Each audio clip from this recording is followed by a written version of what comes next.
नमस्कार। दुनिया के नक्शे पर मौजूद भारत एक ऐसा देश है जिसकी सभ्यता और संस्कृति हजारों वर्ष पुरानी है। यहाँ की धरा पर देखिए कई धर्मों का प्रचार प्रसार हुआ। हर धर्म से जुड़े लोग आपको भारत के कोने कोने में मिलेंगे और जनसंख्या के मामले में हिंदू तो फिलहाल टॉप पर है। हिंदू बहुल इस देश का 2047 तक का भविष्य क्या होगा? 35 साल बाद जब देश अंग्रेजी हुकूमत से आजाद हुए 100 सालों का जश्न मना रहा होगा, तब यहाँ के सियासी तख्त पर किसका राज होगा? आज ये सवाल इसलिए उठाया जाएगा क्योंकि 2047 वाले भारत की तस्वीर में कुछ लोगों को हिंदू राष्ट्र नजर आता है तो कुछ लोग इसमें इस्लामिक हुकूमत की झलक देखते हैं। एक महीने पहले बिहार की राजधानी पटना के फुलवारी शरीफ से एक ऐसी खबर सामने आई जिससे चारों तरफ खलबली मचा दी थी। फिर से 1947 को दोहराने की कोशिश की जा रही थी। भारत को 100 साल पीछे ले जाने का षड्यंत्र रचा जा रहा था और तो और 2047 तक भारत को इस्लामिक राष्ट्र बनाने की भी साजिश रची जा रही थी। आपको याद होगा फुलवारी शरीफ से कुछ ऐसे संदिग्ध लोगों को पकड़ा गया था जिनके पास से कुछ ऐसे दस्तावेज मिले जिसमें भारत को बर्बाद करने का पूरा प्लान लिखा हुआ था। 7 पन्नों के दस्तावेज इन बातों से भरे पड़े थे कि भाई कैसे साल 2047 तक भारत में इस्लामिक शासन लाया जाएगा और इस साजिश के पीछे पीएफआई को गुनहगार बताया गया। बरामद दस्तावेजों में ये खुलासा हुआ कि भाई 75 साल पहले एक इस्लामिक मुल्क भारत से अलग हुआ और जब 2047 में भारत आज़ादी के 100 वर्ष मनाएगा तब तक भारत इस्लामिक राष्ट्र में पूरी तरह से बदल जाएगा। तो 10% मुसलमान मेजॉरिटी को घुटने पर बिठाने के लिए काफ़ी हैं और अगर 10% मुसलमान पीएफआई के साथ जुड़ गए तो 2047 तक भारत को इस्लामिक राष्ट्र बनने से कोई रोक नहीं सकता। और इस साजिश के चलते देखिए पहली स्टेज में मुसलमानों को ये संदेश दिया जाना था कि भाई भारतीय होने से पहले इस्लाम धर्म के आप रक्षक हैं। उन्हें तलवार और दूसरे हथियार चलाने की भी ट्रेनिंग दी जानी थी। दूसरी स्टेज में लोगों के बीच हिंसा के जरिए शक्ति प्रदर्शन किया जाना था। तीसरी स्टेज में दलितों, आदिवासी और पिछड़ी जातियों को गुमराह करके उनके साथ गठबंधन किया जाना था और अंतिम यानी कि चौथी स्टेज में शक्ति के बल पर देश की सत्ता हासिल करनी थी और जिसके बाद इस्लामिक सिद्धांतों के आधार पर भारत का एक नया संविधान लागू करना था और फिर इस्लामिक राष्ट्र घोषित करने की पूरी प्लानिंग को एंडिंग देना था। हालांकि देखिए इसके उलट देश का संत समाज और संघ ये मानता है कि भाई आने वाले समय में भारत की पहचान संपूर्ण हिंदू राष्ट्र के तौर पर होगी। पीएम मोदी हिंदू राष्ट्र पर बात करे या नहीं, लेकिन संतों और विद्वानों का एक वर्ग है जिसने अभी से हिंदू राष्ट्र के संविधान का एक नया मसौदा तैयार कर दिया है। इसे बाकायदा माघ मेला 2023 के दौरान आयोजित होने वाले एक धर्म संसद में पेश भी किया जाएगा। हिंदू धर्म के संविधान में देखिए शिक्षा से लेकर रक्षा, कानून व्यवस्था, मतदान व्यवस्था समेत अनेक विषयों को शामिल किया गया है। और सबसे दिलचस्प बात क्या है कि इन संतों का ये मानना है कि 2047 तक अगर भारत हिंदू राष्ट्र घोषित होता है तो इसकी धार्मिक राजधानी शिव की नगरी काशी होगी। लेकिन क्या ऐसा मुमकिन है? इस पर कांग्रेसी नेता शशि थरूर कहते हैं कि अभी हमारा जो संविधान है वो धर्म, जाति, लिंग, जन्म, भाषा और रंग इत्यादि के आधार पर हमको विभाजित नहीं करता है, बल्कि सभी को समानता के साथ साथ अपने धर्म को मानने और उसका प्रचार प्रसार करने का भी पूरा अधिकार देता है। लेकिन आज जो अपने आप को हिंदुत्ववादी बताते हैं वो इस संविधान को दरकिनार कर देते हैं। उनके हिसाब से भारत हमेशा से एक हिंदू राष्ट्र है और इस धरती पर आने वाला कोई अन्य व्यक्ति जो हिंदू नहीं है वो या तो मेहमान है या फिर आक्रांता है। उनका मूल विश्वास है कि भाई इन लोगों को इस देश से खदेड़ देना है या फिर उन्हें 2 दर्जे का नागरिक बनाकर रखना है। अब देखा जाए तो देखिए विपक्ष देखिए हमेशा से हिंदू राष्ट्र की सोच से हमेशा किनारा करता आया है। सरकार भी देखिए इस पर कभी खुलकर नहीं बोली है। सिर्फ अगर आप यूपी के मुख्यमंत्री योगी आदित्यनाथ को ले लें तो वहीं एक शख्स हैं जो हमेशा से हिंदू राष्ट्र की अवधारणा को सही मानते आए हैं और ऐसे में क्या पता भाई भविष्य में भारत को हिंदू राष्ट्र घोषित किए जाने का कार्य भी योगी आदित्यनाथ ही करें। बहरहाल आपको क्या लगता है, हिंदू राष्ट्र क्या सिर्फ एक परिकल्पना है या फिर देश का आने वाला भविष्य? और जो लोग देखिए भारत को इस्लामिक मुल्क के चश्मे से देखते हैं वो कितने सही है? इस पर आपकी क्या राय है कमेंट करके जरूर बताइएगा।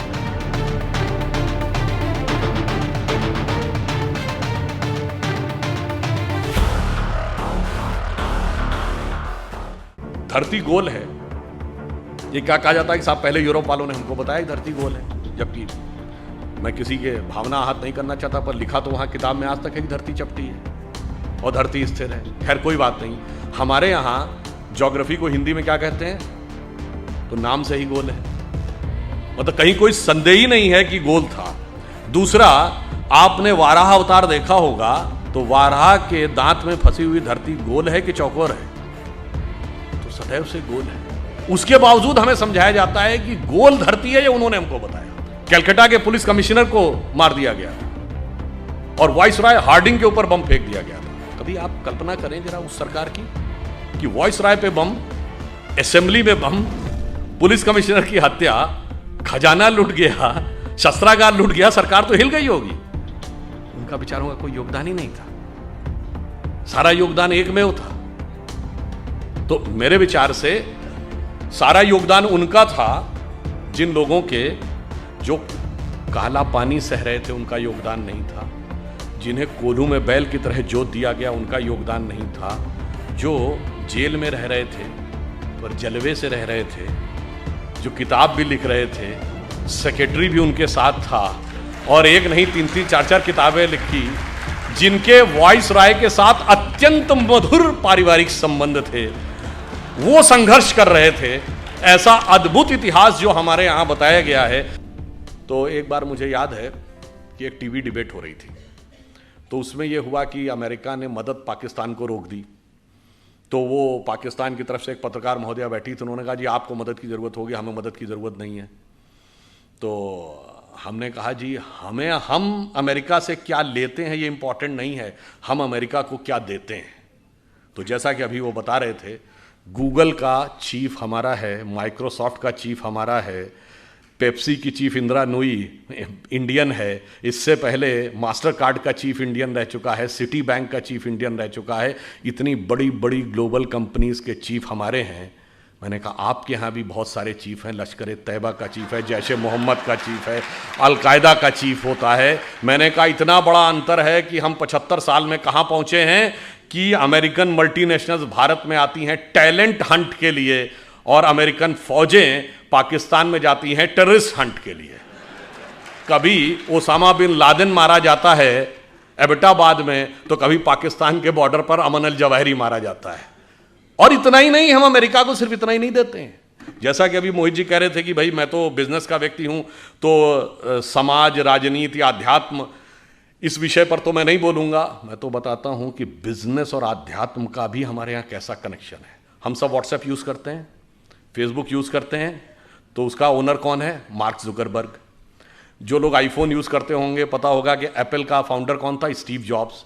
अब ये मार्क जुकरबर्ग ने खुद कहा कि एप्पल के फाउंडर स्टीव जॉब्स ने उनसे कहा था कि अगर जिंदगी में कभी इतना बुरा वक्त आ जाए कि तुम्हें लगे कि तुम्हारा कॉन्फिडेंस ही खत्म हो गया है, पूरी तरीके से हताश हो गए हो, तो ऐसा करना, भारत में जाना, वहां नैनीताल जिले में कैची में नीम करोरी बाबा का एक आश्रम है, वहां जाके तुम्हें एक नई ऊर्जा मिलेगी। और मार्क जुकरबर्ग ने कहा कि मैं आया, वो दौर जब आया और मुझे एक नया कॉन्फिडेंस मिला और जाके फिर मैंने नए सिरे से यह रचना प्रारंभ की। तो हम बिजनेस के साथ साथ हम यह भी देते हैं, तभी हमने कहा कि हम सोने की चिड़िया के साथ साथ जगत गुरु भी बनेंगे, यही हमारा भवितव्य है। परंतु इस अमृत काल से पहले हमें यह भी समझना होगा कि अमृत तो बाद में आता है, सागर मंथन में विष पहले आता है। बहुत सारा विष हमारे दिमागों में भरा हुआ है। जो अभी उल्लेख किया गया कि प्रधानमंत्री जी ने 5 प्रण कहे, तो पहला प्रण क्या था? कि हमें विकसित राष्ट्र बनना। अब छोटी मोटी बात नहीं सोचनी, जिसके विषय मैंने बताया। दूसरा प्रण क्या था? गुलामी की हर चीज को छोड़ना है। और यह बात उन्होंने ऐसे ही नहीं कही। नॉर्मली सरकारें आती हैं, वो कहती हैं हमने इतने नए नियम और बना दिए। हमारी सरकार ने पिछले 8 साल में 1500 से लेकर 1800 पुराने नियम समाप्त कर दिए, जिनकी कोई जरूरत नहीं थी। और कैसे कैसे नियम? एक बार अमित शाह जी ने मुझे बताया कि जब वो गुजरात के गृह मंत्री थे, तो 1965 के युद्ध के समय क्या होता था कि पाकिस्तान अपनी तरफ से गुब्बारों के द्वारा कुछ पैम्फलेट्स भारतीय क्षेत्र में छोड़ देता था। उनका कहना था 2001 तक उसकी रिपोर्ट बन के आती थी कि इस हफ्ते कोई गुब्बारा या उसके द्वारा कोई पैम्फलेट भारत के क्षेत्र में नहीं लाया गया, और उसके लिए भी ड्यूटी लगी रहती थी। ये उदाहरण है कि कितने रिडंडेंट यानी कालबाह्य नियम भी थे, उन सबको समाप्त किया।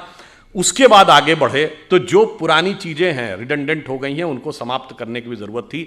पर हमारे मन में विष कैसे भरा रहता है, मैं आपको एक उदाहरण देना चाहता हूं आप ही के क्षेत्र से। यहाँ अहिल्याबाई होलकर जी का पुण्य स्थान है।